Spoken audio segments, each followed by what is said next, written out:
बँकेच्या निवडणुकीत तुम्ही निवडून आले, सर्वात यंग संचालक म्हणून तुमची नियुक्ती झाली, काय म्हणत आहे?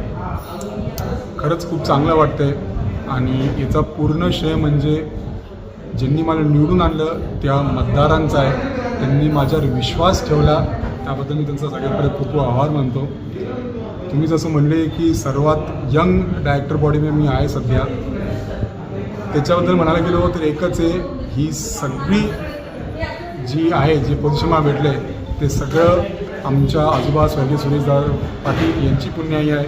आमचे वडील माजी आमदार नितीन पाटील यांचं मार्गदर्शन आहे व आमचे नेते सतीशभाऊ चव्हाण असेल, सावेसाहेब असतील, भुमरे साहेब असतील, या सगळ्यांच्या मेहनत व या सगळ्यांच्या आशीर्वादामुळे आहे. तुमची तिसरी पिढी कार्यरत आहे बँकेत, काय अनुभव आहे तुम्हाला? आता सहकार क्षेत्र जे म्हणलं, आता मी तो लहानपणीपासूनच पाहतो आहे. माझं स्वतःचं शिक्षण पण बँकिंग आणि फायनान्समध्ये झालेलं आहे. तर नक्कीच हे कॉपरेटिव्ह बँकिंग सेक्टर म्हणावं, त्याचा एक नवीन अनुभव असतील.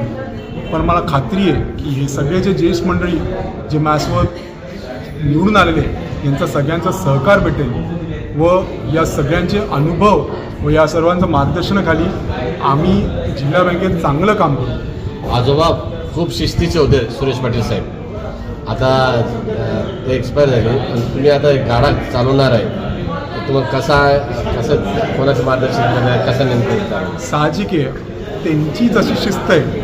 ज्या दिवशी आम्ही पॅनल बनवलं, ज्या दिवशी आम्ही 20 लोकांनी ठरवलं की आपल्याला जिल्हा बँक लढायची आहे, त्या दिवशी आम्ही एकच धैर्य ठेवलं आहे आणि एकच धोरण केलं की जसं स्वर्गीय सुरेशदादा पाटीलने बँक जशी घडवली, ज्या हिशोबाने त्यांनी ज्या शिस्तीने ज्या काटकसरीने बँक चालवली, ज्यामुळे आज मराठवाड्यात नव्हे तर महाराष्ट्रामध्ये जे टॉप 5चे जे बँक आहेत त्याच्यामध्ये आपलं म्हणजे छत्रपती संभाजीनगर जिल्हा बँकेचं नाव येतं. त्या हिशोबाने आम्ही येणार 5 वर्ष त्यांची शिकवण घेऊन ही बँक चालवणार आहे. अध्यक्षपदासाठी खूप लोकांचे नाव आघाडीवर आहे, काय तुमची इच्छा आहे काही यंग पर्सनॅलिटी एक अध्यक्ष व्हावं म्हणून?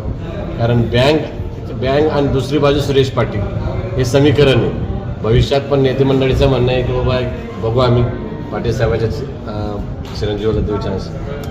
साहेब, याचं उत्तर कालच आदरणीय सावेसाहेब, आदरणीय सतीशभाऊ व खासदार भुमरे साहेबांनी दिलं की जे पक्षश्रेष्ठी व जे मुख्यमंत्री देवेंद्र फडणवीस साहेब, उपमुख्यमंत्री एकनाथ शिंदे साहेब व मुख्यमंत्री सुनेत्राताई पवार ठरवतील तेच या बँकेचे अध्यक्ष होतील आणि त्याच्यामध्ये कोणत्याच प्रकारचं दुमत नाही आहे व त्यांच्याकडून जो आदेश येईल त्याचं पालन आम्ही सगळे करू. शेवटी शेतकऱ्यांना काय मार्गदर्शन कराल तुमच्या ग्राहकांना, बँकेच्या ग्राहकांना, शेतकऱ्यांना? ही बँकच शेतकऱ्यांची बँक आहे आणि या बँकेमार्फत जितकं शेतकऱ्यांना मदत करता येईल तितकी मदत 100 101% आम्ही सर्व वीज संचालक करू. शेतकऱ्यांना एकच सांगतो मी की शेतकरी आपले बळीराजा असतात. आमच्या 20 लोकांचं, जितके 20 लोक आहेत त्या 20 लोकांचं जितकं तुम्ही मागे लावून जितके कामं आमच्याकडून करून घेता येईल तेवढं कृपया करून कामं करून घ्या. आम्ही तुम्हाला कधीच निराशा करणार नाही, मी याची खात्री तुम्हाला देतो. धन्यवाद. थँक्यू.